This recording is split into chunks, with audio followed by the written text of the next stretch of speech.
So as a little girl, I grew up knowing what was going on. All my cousins lived there. They were my age when they were little kids. Throughout the 70s, there were many, many times where they were living in bomb bunkers. And if you know anything about Beirut, Lebanon, you know that is where all the cells began, you know, with Hezbollah and all those things. So I grew up watching it very, very closely all throughout my life and understanding it. And I'm not surprised that it's come this far. It's really scary. But you know, my dad, when he came here and he married my mother, you know, he always put America first. He was all about Americanization, which basically means you speak the English language. He spoke 6 languages fluently. He spoke Armenian, Arabic, French, you name it, anything in Europe, he spoke very fluently, very well. And English, he always says, was my hardest language, language number 6. But, you know, so that's kind of my background. And my parents ended up moving here from Grand Rapids, Michigan after they got married in 1973, when nothing was in the aisles. And I always tease people who live out in the aisles because they only paid $30,000 for their home that's on the water. It was affordable. PGI was actually affordable for a young family to come here. There weren't a whole lot of jobs, kind of like now. Not a lot to be offered, but it was a very inexpensive place to live. I'm going to talk a little bit more about Punta Gorda, where I grew up, and the city that I love, and why I chose to run for city council. I saw a lot of things going on that I didn't agree with, quite frankly, and so I felt, you know, I'm just going to do something about it. So I helped Debbie Lux get into the office. I was her campaign manager, and then she kind of talked me into running too. So here I am, and I've enjoyed it. I've learned so much that I had no idea in the last 17 months I've been in office. Since November of 2024, and continue learning. But some of the targets that we promised, and that I feel like all goals matter. We had a lot of goals that we're working towards or have already achieved, is listening to the residents first. That was probably one of the biggest things, how important it was for us to listen to the residents and inject whatever it is that they want for the city. Hiring capable, competent leaders in top positions who will implement goal number 1. That was important to us too. We felt as we were running that we did not have a city manager that was necessary. He was controlling a lot of things. He was controlling what the city council was agreeing to, and we felt like, you know, that wasn't really right. There were so many times where we as citizens went and talked for 3 minutes. You just have 3 minutes to say what you want to say, and there was absolutely no listening. So it was important for number 1 and number 2 to be goal 1 and 2. Number 3, improving infrastructure, water and sewer, storm drainage. I'll show you that in just a minute. Number 4, protecting our historic district. 5, encouraging new business development and or annexation. And number 6, one of the goals was implementing ways to use city assets to generate income. Listening to the residents first. In case you didn't know, the city of Punta Gorda is called a council manager form of government. That means I work for the people. Okay, because the people elected me. The citizens, stakeholders are first, then the city council. And then the city council under us is city attorney, city manager, city clerk. We are, as city council, in charge of hiring and firing those 3. And then the city manager is in charge of finance, planning, fire, police, public works, utilities, all those underneath. So it's important to understand that and how the government works. I like to say to people, the taxpayers hired me. I don't work for the city. I work for you. I work for you. So hiring strong leaders, it was one of the first things we did. We hired Dr. Melissa Reichart. She had been there for 17 years. She had 9 months where, you know, our other city manager had just kind of abruptly quit and left us a whole new group of city council members, kind of left us without any city manager, and that's really a big deal. We turned to our assistant city manager, who immediately, one of the first things she did was, after a storm, hey, why don't we involve the citizens? We'll get gloves, we'll get a release form for people to, we'll get rakes, we'll get shovels, let's clean up the park. That was one of the things that I think I liked most about her, because nobody had ever done that before, included the citizens, and it was important to me. But she's done a good job. You know, I'm not gonna say she's a perfect 10, but she's pretty good. And she's open, she's got an open door policy. I think a lot of people like that. Steve Leskovich, we just hired him about 2 weeks ago. He is our city attorney. I think a lot of people are happy with him.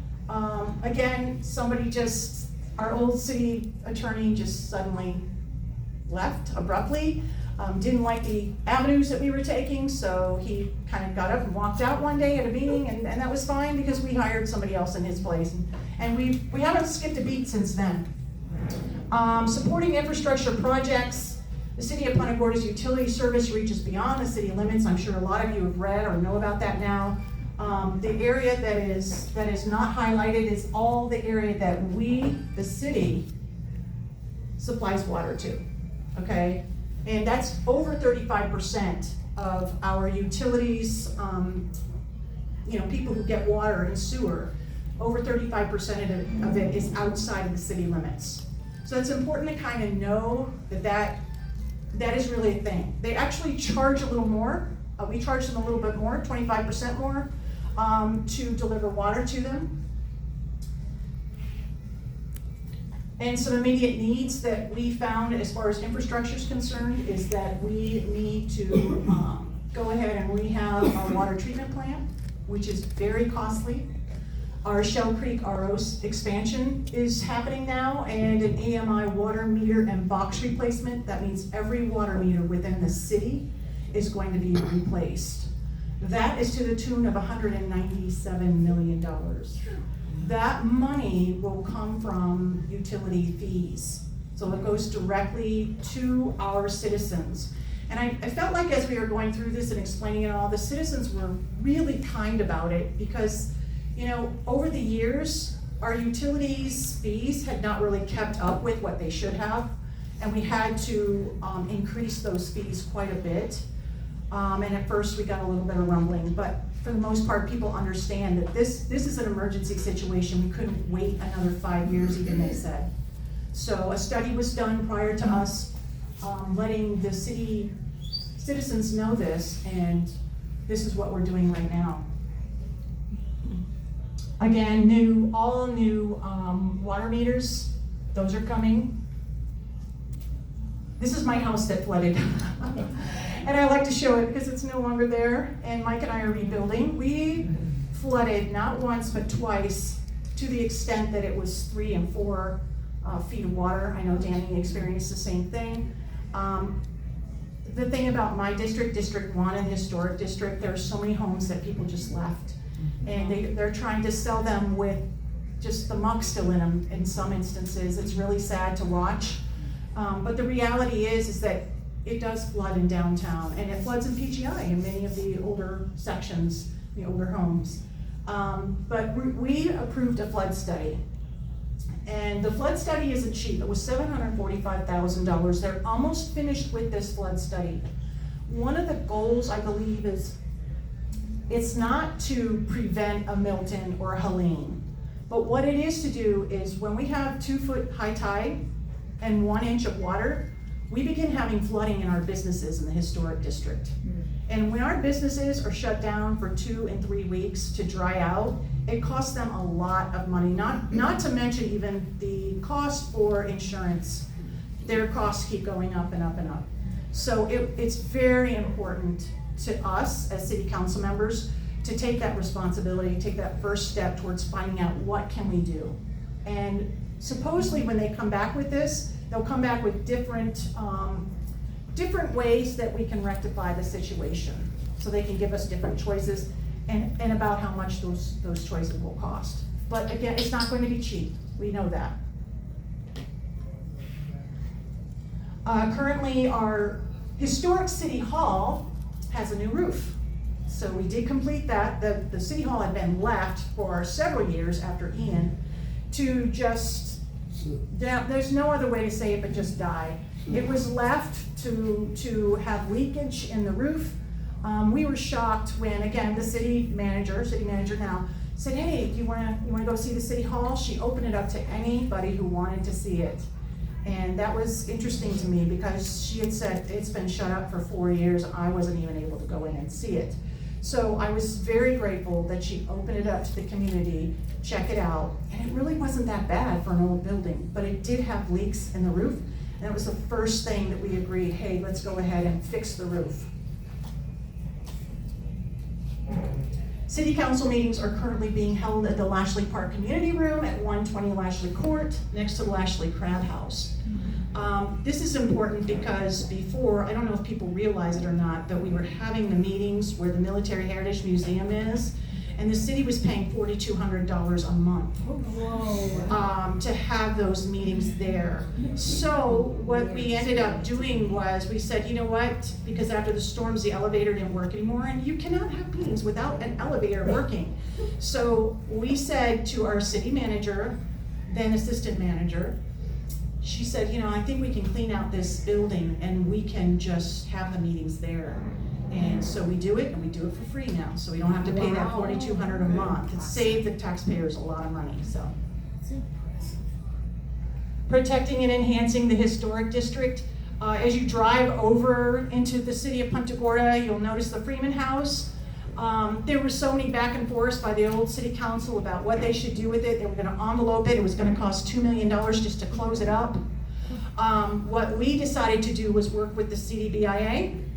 And TJ Thornberry, of course, is just, if you guys know him, he's the greatest. He's great. But he kind of put something together that said, I'm not gonna completely revamp it, but I'm going to fix it so that the rot is gone in it, that the roof is redone, they're gonna redo some of the windows, so that it's safe to walk in, and structurally it's okay and sound, and that no water will be intruding. So we're working on that right now. If you drive by it, you'll notice it's all taped off. Gilchrist Park is upgrading its pickleball courts and tennis courts. So we're revamping all of that. That was another thing that we had decided to do right away. Had a lot of pickleballers who said, we support you if you get this done. We said, we can get it done. So here we are. We've also asked for any impervious areas because they do cause flooding. We've asked for them to please be taken up. If they were not specifically used for parking, it was time for those to come up. Impervious areas can cause flooding, and we have a lot of those in downtown Punta Gorda that were left for 20, 30 years.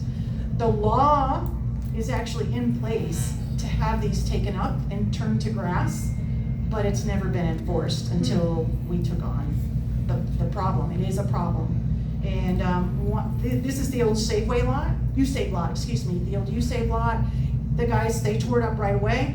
They put down grass. It's growing beautifully right now because we've had so much rain. And so those are just some things that we continue to do. Jeannine, Yes. are these things working? Like What? replacing the solid? Is that working? Yes, it was working, believe it or not. They used some kind of special grass, and it is growing over what was there before. There are some other ones that are saying no, they're not going to pull it up, some other landowners. I think code enforcement is on them. We are trying to enforce the law that's in place. High density of minimum setbacks, this is one of the projects going on in the historic district. High density was the old land development regulations, allowed 25 units an acre in the downtown historic district. I was highly against that. It is not in keeping with our historic district at all. And so this is what we have right now. Look at the setback on that. Look at that. It barely fits. This is Mary, our Olympia. It barely has any setback. And that's dangerous when you're driving and you're driving to a road that's maybe perpendicular to this. You cannot see around it. And so the setbacks, I believe, should be more. Also with this high density stuff, creates more flooding, it just does. We know that for a fact. So we are updating the land development regulations. We're in the process of doing that. The state says we can't change anything until 2027. So that's what we're going to be doing. This is a tiger dam. The tiger dams we just purchased. They're really great barriers, I've heard. You fill them up with water. Believe it or not, you use water to keep water from coming in. Sounds like it makes no sense, but that is really how this works. We will be putting these tiger dams around, it's called Hericord Center. It's our business area. And so that's one of the things we bought for safety. Yes. Quick question. Yeah. Are y'all running that back through FEMA to get the rebate? I don't know if they're still offering it or not. I don't know that we did get any money towards that. I would ask FEMA. I will. You might That's a be able to. that's a great thing to ask. Okay, thank you. Also, we did receive funding from our legislature. Thank you very much. And these FAT trucks, or armored rescue trucks, are gonna be really super important in Punta Gorda. In fact, Mike and I, when it was flooding, we were panicked to get out of our house on Berry Street. And he was trying to back up, and this huge, massive truck pulls up behind us, so he couldn't get out. And we were like honking at him, like, move out of the way. We're trying to get out of here too, but they were rescuing people. They rescued 120 people. Wow. In the downtown area.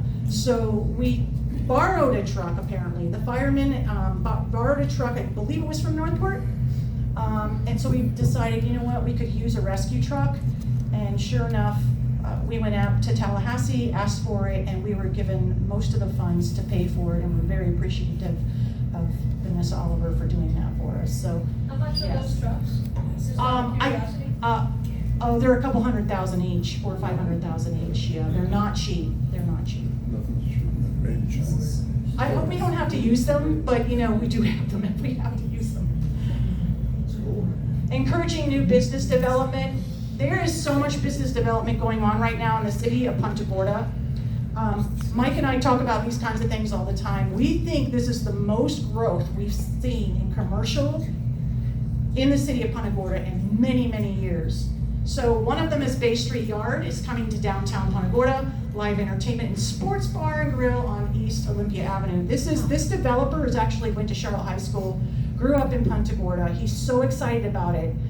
There's another one that's similar to it in Cape Coral, I think, and it is a real hot place to go.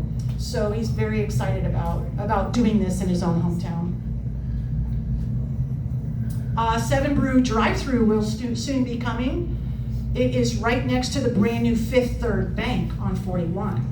So this little project was a lot of fun. What they did was they took their typical building and they changed it to look like downtown Punta Gorda and kind of made it look a little more historic. So this isn't really the end result.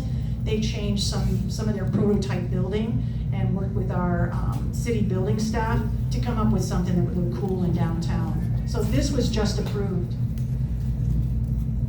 Advent Health Emergency Center is coming soon. This will be located off Jones Loop Road. I have a lot of people who say they're disappointed that they're not rebuilding in downtown, but hospitals don't typically build in a flood-prone area.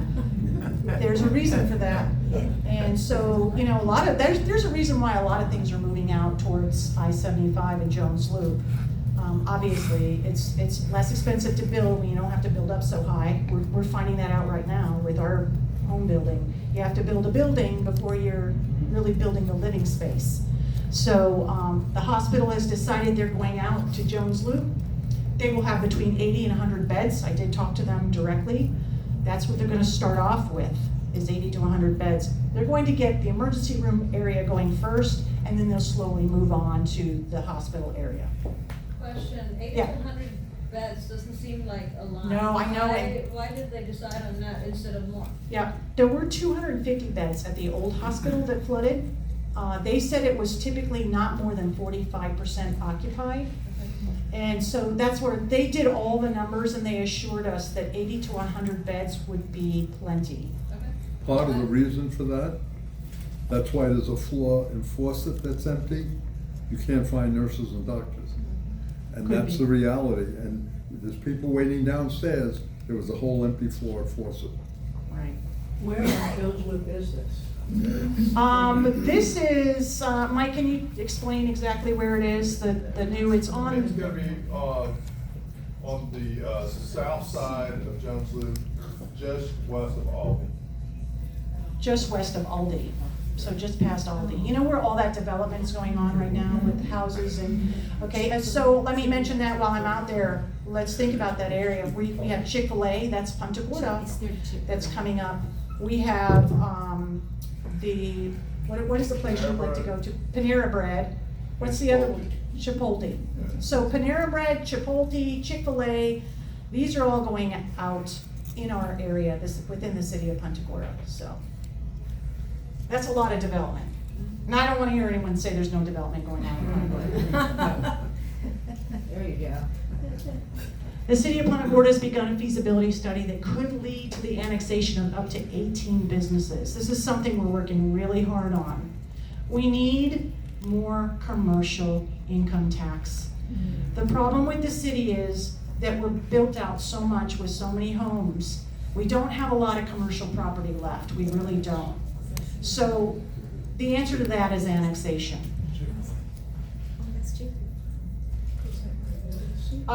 Also, we're interested in using city assets to generate income. One of the biggest assets we have is the 85 boat slips at the Lashley Marina that was completely ruined during the storms. It's going to be very expensive and take a long time before we can regenerate this whole area again, but we're working towards it. It's going to be expensive. With that particular thing, is FEMA money part of it? Some of it, yes. Okay. Some of it, yes. No property tax for homestead exemption, I'm gonna bring it up. You saw all those things going on, they cost the city a lot of money, right? But it's important, I think, for our taxpayers and our community as a whole, not just Charlotte County, not just the city of Punta Gorda, but Charlotte County also, to understand what's going to probably be on the ballot. I would say they're gonna really push something to be on the ballot. I listened to a bunch of people. Ingoglia, listened to him the other day. I listened to Byron Donalds. I listened to Mr. Jay Collins, who's also running for a governor. And they're all saying the same thing. Something will probably, most likely, be on the ballot, right? We don't know what it's gonna look like. But what people are saying, DeSantis wrote on a post on X on March 28th, the reality is that local governments taxed $32 billion on property in 2019, but today that's ballooned to $60 billion. And if no relief is enacted, the number is projected to be $84 billion. Why it matters, property taxes have jumped across the country in response to skyrocketing home prices during the pandemic, when historically low borrowing costs triggered a nationwide buying frenzy. According to Tax Policy Center's expert Thomas Brosey, the U.S. median property tax bill rose 30% between 2019 and 2024. I ran on this because within a 4-year period in the city of Punta Gorda, commercial properties went up 50%. It's not sustainable. It's not sustainable. Yes? That brings to the point of all the new development that's taken place.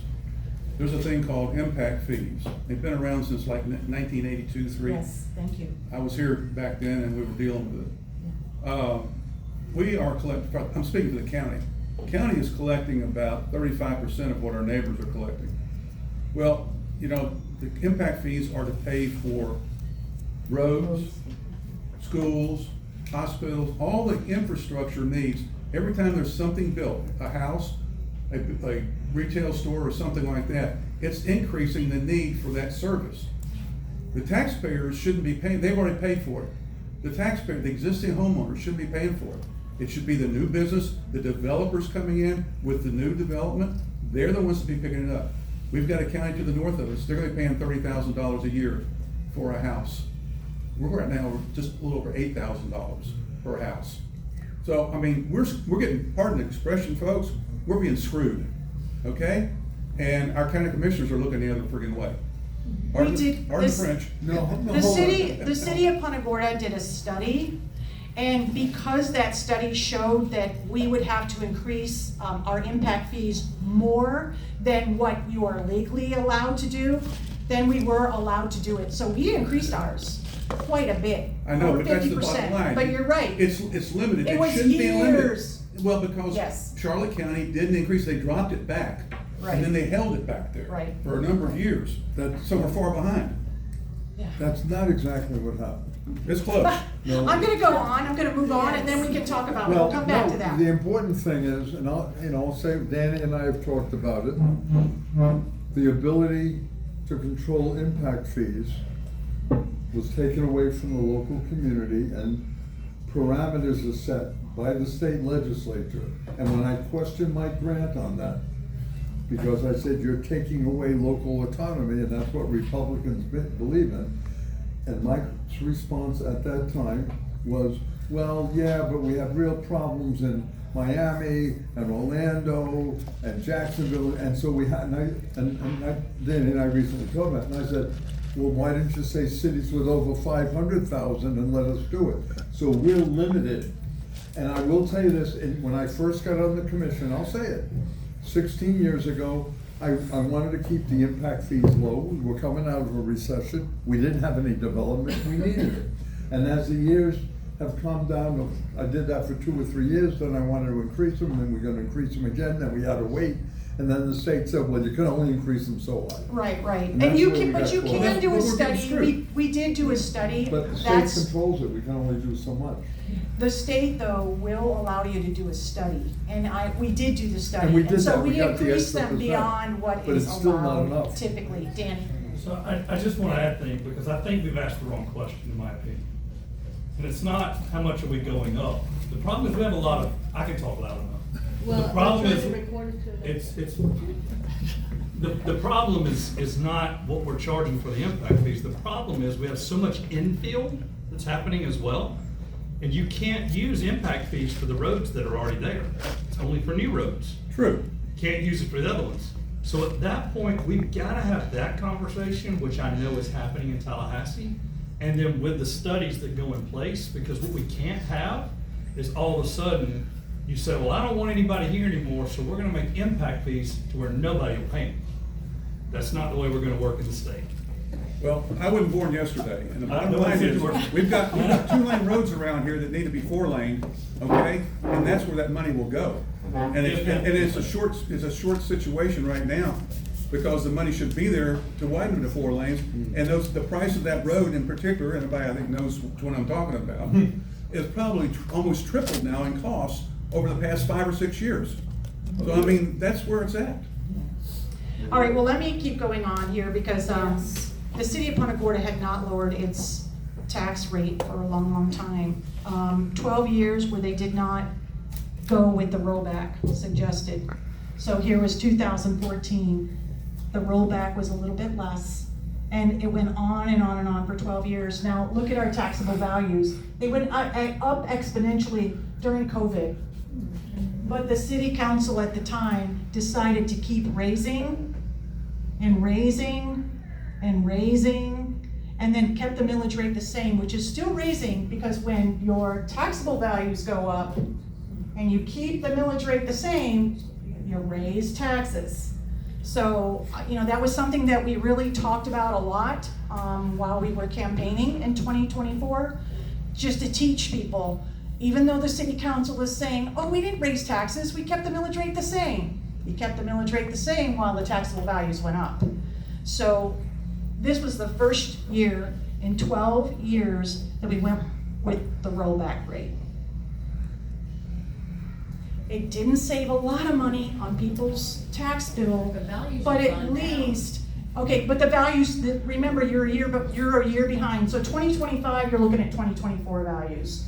In 2026, you'll be looking at you'll see a difference in those values, okay?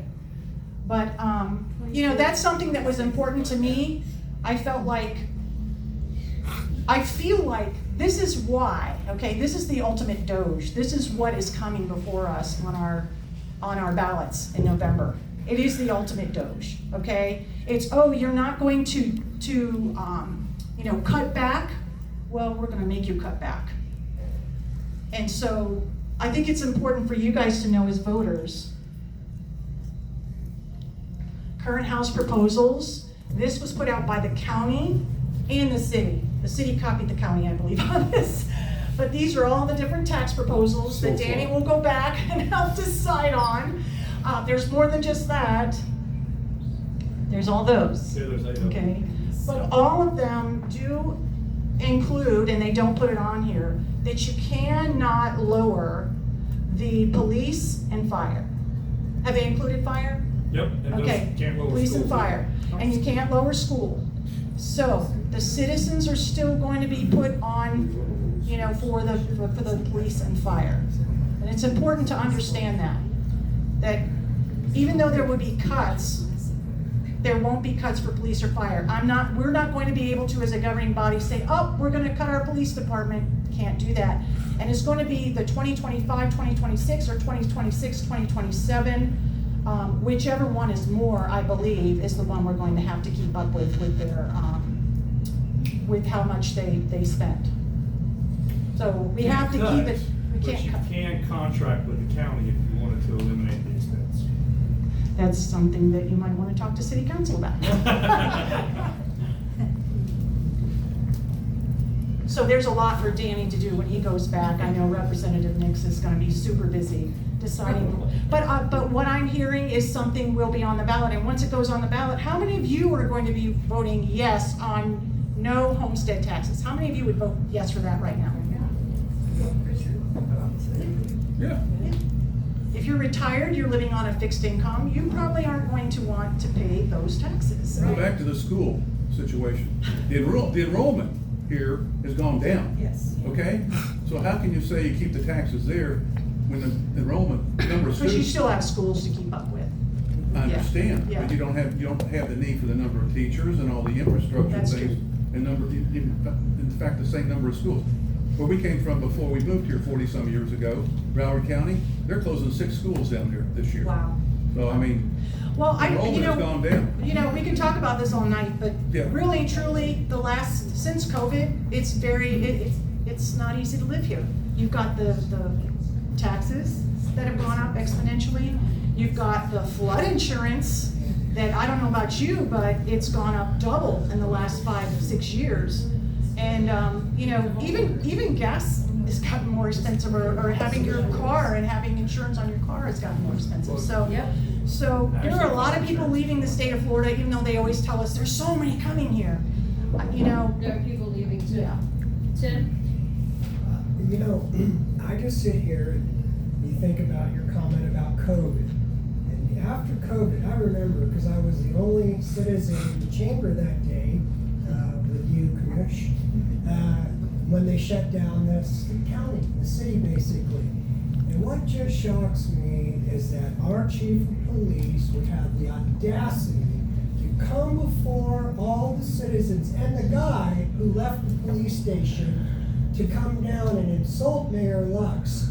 But for him to say that he can't live in the city because he can't afford to live here, these guys start off at $64,000 a year. They're not patrolling Compton, Los Angeles. Okay, let me move They're on. not even Yeah. in Tampa Bay. Let me move on, I'm sorry, I'm just gonna move on here. Impacts to the city, each one of them. Now, the city's putting this out. The city's putting this out.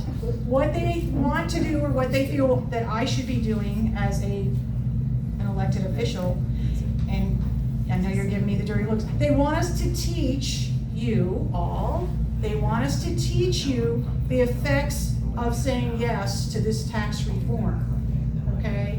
And here it is, HB 201 would be $9 million. Our city is saying it would affect us by $9 million. HB 203, $2,597,000, and so on.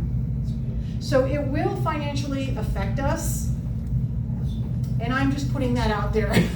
Because I'm not only here as a city official, but I'm also here as, you know, I'm speaking for the taxpayers. The taxpayers are sick and tired of being taxed. You saw that 12 years in a row of not lowering the millage rate. That's ridiculous. Yes? You know, we all pay taxes, you do and I do and Danny does, we all do it. But here's the reality. The people in the community want the services they have to pay for them. So if we don't get any money there, that means when you stop at a stop sign, if you want to, for traffic, you'll have to get out and put a nickel in. If there's a traffic light down the corner, down a mile away, make sure you have 25 cents, so you'll help pay for the traffic light. No, they're If you not wanna gonna have a do that. Little League team play a game, it's No, gonna what cost they'll them do is 30. they'll put in roundabouts instead. It's gonna cost them $30 to pay for the field. So the bottom line is, and this is what the citizens, it's That's gonna be a right. discussion. That's right. That's If you what it want the is. services, the money has to come from somewhere. Yeah, we can cut some county employees. I found $10 million, Yes. but that's not enough to make up this difference. Right. You know, so it's up to the taxpayers to make the decision if you want, because if we want the services and we want the amenities, whether it's a beach or a boardwalk or a playground, the money's gotta come from somewhere. So If it if I doesn't had come from mentioned sales tax, with just if it one- doesn't come there, it might be a sales tax, and that's a regressive tax which hurts the low income. So it's a complicated, there's no simple answer. No. So here's the thing, from my perspective, and I don't live in Punta Gorda, but, oh yeah. So, in Punta Gorda, they could have chosen to put in a traffic light right downtown. Instead, they kinda did what they do in Europe a lot. They put a roundabout instead, and that's the way to cut down some of these expenses. And it does slow down traffic, and it works. Yeah. And that's probably the route they should go instead of putting in more traffic lights. Okay, so what's next? Remember, this is coming from the city of Punta Gorda. What's next? Council members actively engage in educating legislators on impacts, and that's why I'm here tonight. Danny. Workshops to evaluate level of service impact should proposals pass. We will be having those workshops in the city of Punta Gorda. I'm sure the county will too. Educate residents on impacts and potential service level reductions. Well, there's that word educate. We're going to educate the taxpayers on why they shouldn't. You know, it just almost, it feels weird, let's just say that, okay? I understand why people don't want to pay those taxes because they've been taxed to death. And like I said, this is the ultimate doge. This is the legislature saying enough, enough. Engage with other municipalities to brainstorm and discuss ideas for offsetting revenue reductions. My biggest fear is the businesses. They're the ones who will bear the brunt of this. Because look, we can still tax them. We can still tax the non-homesteaded people. So that is my biggest fear. We've always depended in the city of Punta Gorda on the non-homesteaded people because they are our commercial. They have always paid the same tax rate as a commercial property. So, you know, those are just some of my things that I wanted to bring up tonight about that. Myths versus facts, again, this is being put out by your Florida Harborside hometown.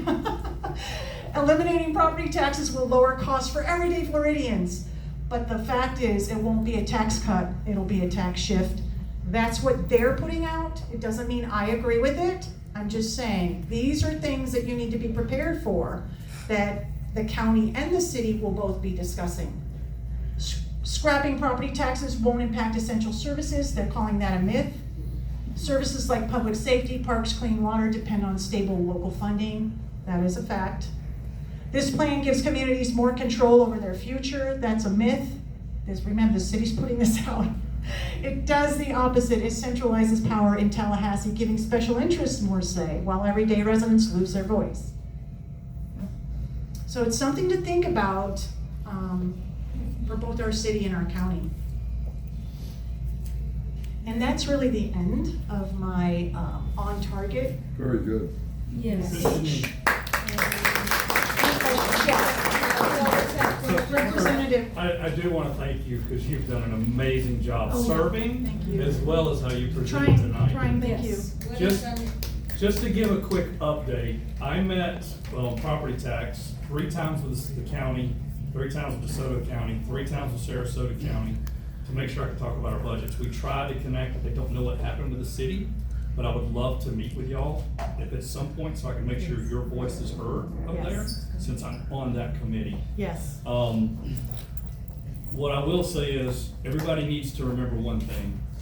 This is something that the governor brought up. It was done by Marco Rubio, and he was a speaker and couldn't get it passed. The state has been asking for property tax relief for many, many years. I just wanna make sure everybody is very clear, no matter what is put on the ballot, you will not, nor can you even think about how it will be funded until the next year. Because they do not do the implementing language until the next year. So please make sure you clearly understand, if you vote for this, you don't know how it's gonna be implemented in the end. And I think that's something we need to make sure everybody Well, if you knows. don't have property taxes and the homestead, then all the fluff can be cut out of government, and it would make it happen. Good point. Just an interesting Yes, point. sir. The same house that pays $3,000 in taxes here is $7,000 in Rhode Island. And we complain, just, I wanna put things in. Michigan's higher, California's higher. So- Miami is higher. But let's just say this too, you have to understand this, and I think a lot of people don't. If you've owned your house for 20-something years, your assessed value over those 20 years, your taxes are much lower than me, who might come in and buy my house in 2024. Okay? These are the newer people who have talked to me, who have said, I can't afford 20,000. I had no idea the taxes were gonna be this crazy, because by the time I started building and the time I finished, or the time I bought a piece of vacant property, and by the time I finished, the taxes went up exponentially. And so why am I paying more because I bought in 2024 versus? Yeah, you can't, exactly, exactly. Yes, Bill? Couple things to keep in consideration. Businesses don't pay tax. You pay the taxes, the customers do.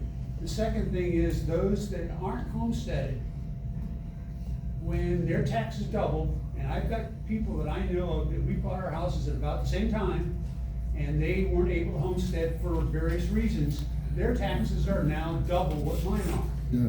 What happens is, they can't afford it, they move out, their property values drop, your property values drop. That's correct. Because That's it's right. tied to the market.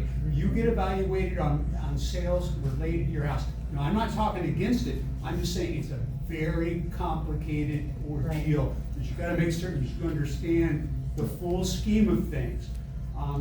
You know, the city of Punta Gorda, their taxes over 4 years went up 46 or 47% total. That's right. Outrageous. Yes. And that's why I ran last year, because that type of stuff has to stop. And you know, there's a couple of other things that can be done. And people that reach 65, their taxes are frozen. Tie out inflation rate, so that's the maximum that the taxes can go up. Go to the House bill. Yeah. It's Because only there important, are it's only things important, that- the value of your house is only important when you go to sell. You're not, it's not worried about what it's worth until you go to sell it. And hopefully that you don't have to sell it. Well, that's what I'm saying. in Well, if you price don't and have to stuff. pay property taxes, you wouldn't have to Well, probably sell but it. see, Then you go rent. in Punta Gorda, roughly 70% of your taxes go to schools and police and fire. Let me cut in for It's just only 30%. 1 second on this, because this is a super interesting topic. And I said in the beginning of the meeting, and I say this almost every single time, that I would like people to actually submit articles, discussions, thoughts that you may have on this on our website, so we can actually get that discourse out to the public as well, and not just in that room. And that's what I'm talking about when I advocate for people becoming active, not just to sit in this room and have the discussion, but actually take these discourses from our room here and out to the public. That's really important. I want to move on because we always have questions from the club to our speaker, and some of the questions you actually went over, so I'm going to kind of skip elephantly over them. Okay, All right. You're running as a conservative, correct? that's correct. All right. How do you define your conservatism in context of local government decision-making in Punta Gorda? Well, one of the things is lowering taxes, looking at the budget, making sure that we're cutting anything that's unnecessary. I think that hasn't been done in a very long time. I think that rubber stamping has been going on for a very long time.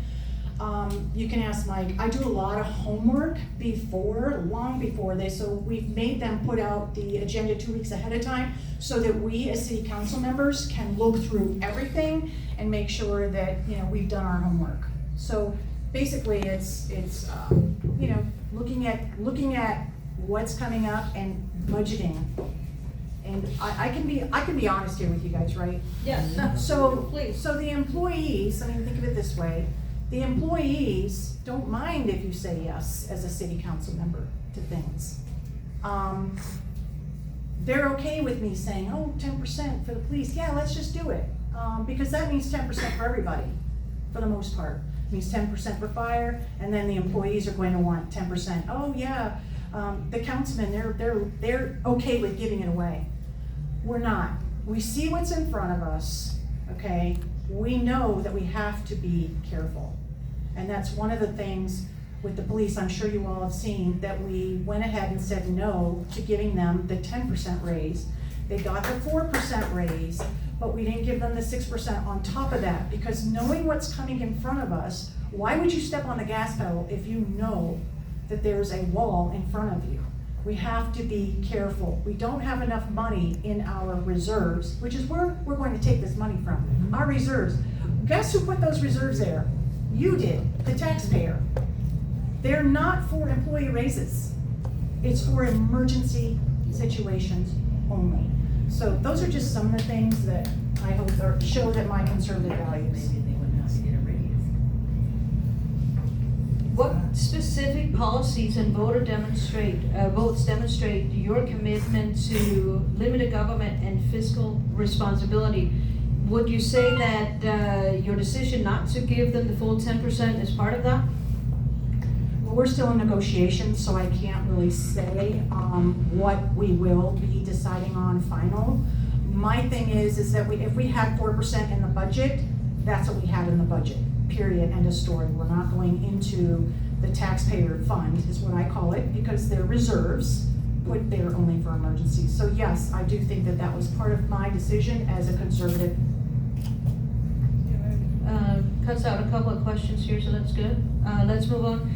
Do you believe Punta Gorda Home Rule Authority is currently being threatened by Charlotte County actions or state level proposals?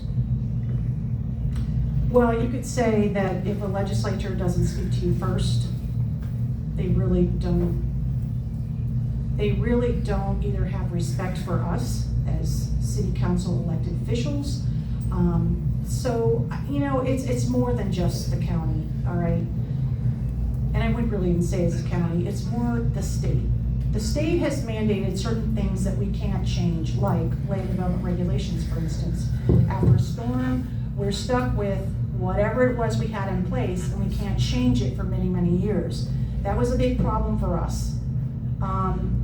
So yeah, I do think home rule is being taken away. I'm not gonna say it's from the county. I don't believe the county has tried to take away home rule, but I'm saying it's more the state than it is anything else, yeah. So that kind of leads into the question, do you think that the Punta Gorda City Council should take a more aggressive role to guarantee your home rule is preserved? I can say this, what we have in Tallahassee is a lobbyist, okay? That lobbyist has worked very hard for these different, you know, things that would take our home rule away. I don't believe that I can go up to Tallahassee, and although I know Danny personally, and I've met, you know, Miss Oliver, I don't know them well enough to force my hand on them other than to say hi. And I'm not an attorney. So, you know, I want the taxpayers to know, you pay for a lobbyist to take care of these things. We can only, as a city, tell the lobbyist, this is what we want, or this is what we don't want. Who should we get in touch with? Who can we write? You want us to come up for a visit during legislative week? Okay, we'll do that. We'll shake hands, we'll say hi, we'll go to different people on different committees. But for the most part, we have a lobbyist that is there, the taxpayers pay for to get these things done, so. So how does that, how do you work with the Charlotte County Commission? Do you think that you have a strong relationship with Charlotte County Commission? How would you characterize that relationship? Personally, I would say it does feel like there's something between us all, although I'm on the MPO board, and I must say the county commissioners are always very nice and friendly. And I have had conversations with Commissioner Constance, on various things, and I have to be careful, because I'm on the MPO board, so I have to be careful about talking to the other three that are on the MPO board in case something comes up.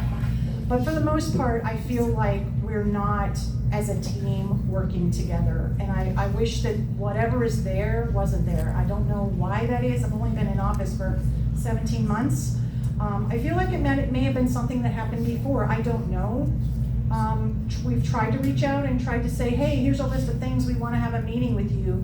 But for whatever reason, they don't want to have a meeting with us, I guess. I don't know. The commission can tell us more. But Three times in the past year, the county administrator came and said, would you be willing to meet the city of Punta Gorda on different issues? 3 times I said yes. And we have a lot of things. I don't know what to the do. other 4 said. We have a lot of things to do. One of the things that I really needed the county to get involved with me in was derelict boats. Derelict boats that all during the storms washed into people's yards in my district, into our park, on our tennis courts, crashed into one of our bathrooms, completely ruined the bathroom. And I wanted to talk about derelict boats, and it would involve the county making up a law so that we could force these people with derelict boats to move them every 40 days or so. That exists, and we've been working at that. So I'm hoping it's beaches been and over a shores, year, it's way so down. I don't see, because we don't have any communication, and it's just really sad. But there are other things that need to get done. No, that I feel like, yeah. the city has discussed that at beaches and shores. I go to all the Okay. meetings. Okay. So what would a much better relationship with the county look like to you if you were to describe it? Just having open meetings. I think we need to discuss what we discussed tonight. I think the city and the county need to get together and talk about this legislation coming before us. Yes. And I think that if people saw us all on the same page, we might get something from the voters. I just feel like there's not that relationship there. For whatever reason, I don't know. I don't think I'm a horrible person, but perhaps other people think I am. I don't know. I'm okay. Do other counties have relationships with their commission? Typically, I think so. I think so. typically It it's, seems just listen, logical. it's just important for the optics alone to have meetings. It's important for people to know they live in Charlotte County, the city of Punta Gorda people live in Charlotte County, and that we all work together. Not, oh, that's the city of Punta Gorda, now we're not discussing it with them. I don't like what the mayor said. Those kinds of things are just so political to me that I don't understand it, but from a personal point of view, I just don't think it looks good in optics. Terrible. Do you think there's some egos? Now you're putting words in my mouth. No, I'm not saying no, I'm that. just saying, do you think that there are egos, like an us and them mentality, that really needs to be broken down and have? I think it's a political. bridge? I'm just gonna say, I think it's political, and because I'm not in the political arena, and like I said, I'm a retired teacher, I'm not used to that. I'm used to communicating. Even if you don't like a person, you communicate with them, even though you have differences, adults communicate, and I feel like we're just not doing that. There's a lot of bad optics in this county. What is your position on the proposal to perhaps consolidate the 911 dispatch service under the county control, given concerns about response times? Okay, so I talked to, when we were in Tallahassee, I talked to the gentleman who was, is it Perez who started this? Perez. Yeah, that's what I thought. He's a speaker. I think it was your first name, but he was a great guy to speak to. But he enlightened me to some things. So he said it's not really about the school situation, 911, the school thing that happened. He said it's more about national security, and that got my ears. If somebody had told me that before, it's about national security. Now think about where we are right now with war. And so I'm thinking in a different light with that. I don't know. It's gonna happen eventually, I because think the state eventually it should have will. as I don't well. think they've given up on that legislation yet. I think they're going to It's gonna perfect happen it. eventually. But I will say, I think of it in a different light, and it's not about the Marjorie Stoneman Douglas, that's the school. It's not about that at all. He said he didn't even know how that got put together. He said it is national security, so Jeannine? That sounds more like What do you mean Danny by- Alvarez. What do you mean by that? national security. Yeah. Well, if we're all under one roof for Communication. 911 and its communication, we actually just had to buy all new radios Yep. to keep in communication, keep up with the sheriff. The sheriff has top-notch radios. The city of Punta Gorda just paid 1.2 or 1.3 million for brand new radios for all our police and fire. Now, we did not see that coming. We did not know that that was going to happen, but it did. So it cost the city a lot of money to update these radios, number one. Number two, he didn't go into detail about national security. He was just kind of like, trust me. It's about national security. It has nothing to do with anything else. And like I said, we don't know if there's cells. We don't know if there's, things going on in our country. So, I'm not against perhaps going under one roof. I'm really not. It just would have to be a promise that we're not going to increase times to service anybody. So I believe you spoke to Danny Alvarez, who ran the bill. Alvarez, yes. I'm actually gonna be Thursday, Friday, and Saturday at a security and threat conference that you have to be invited to. It's called Black Swan, and this is one of the topics on the agenda. Yes, So just yes.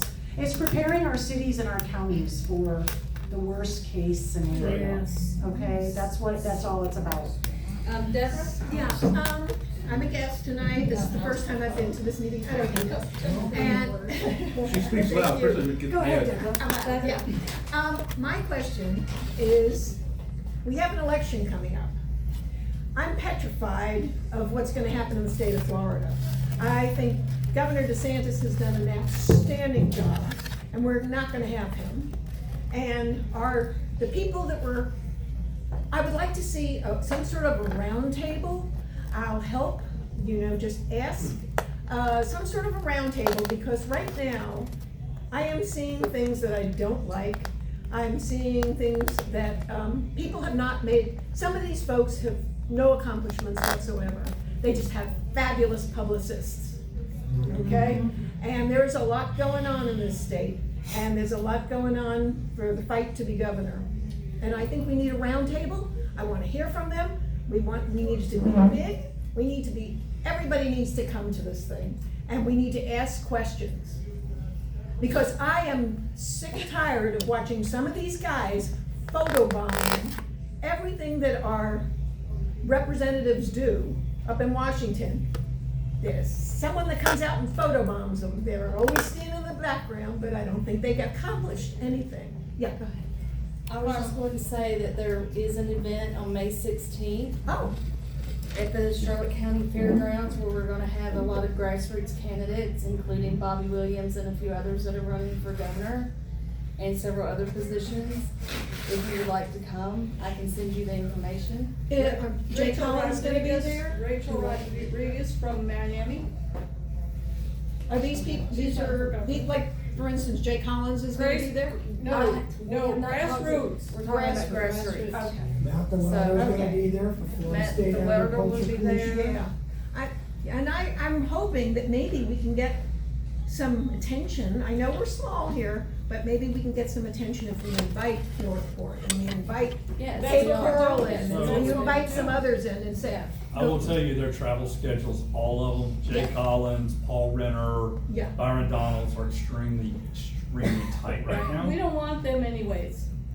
Unfortunately, whether you want them or not, it will be one of those three. Yeah. And I'll put a bet on that right now. Jay So- Collins was All already right. here last I night. hope it's Jay Collins, I But I will really tell do. you- If that Anything else would you be have great. me, or- In Okay. June, the RPOF. I have Sunshine two more State Showdown, questions. they'll Two be more there. questions. The RPS. I would recommend that you go to that event that Carla just talked about on May 16th. Get back in touch with me with more information. We can send you the flyer for sure. Okay. Two more questions, and then we're gonna round up with our drawing and stuff like that. Do you believe that developers currently have too much influence over the local policy decisions that are being made? Yes. No. Yes, really. That's why I ran. I do believe that they're absolutely pushing a lot in the state of Florida. And,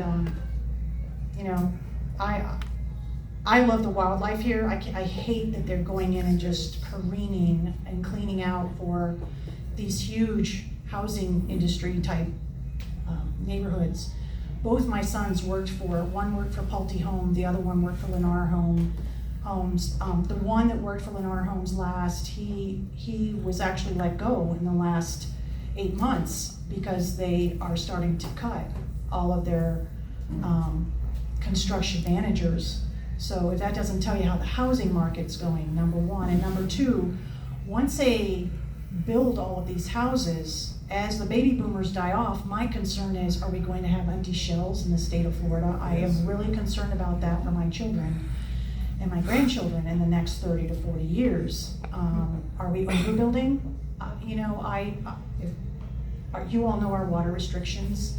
A lot of that's because we haven't had any rain, but it's also because we've overdeveloped. Let's face it, we have more and more people coming to Florida.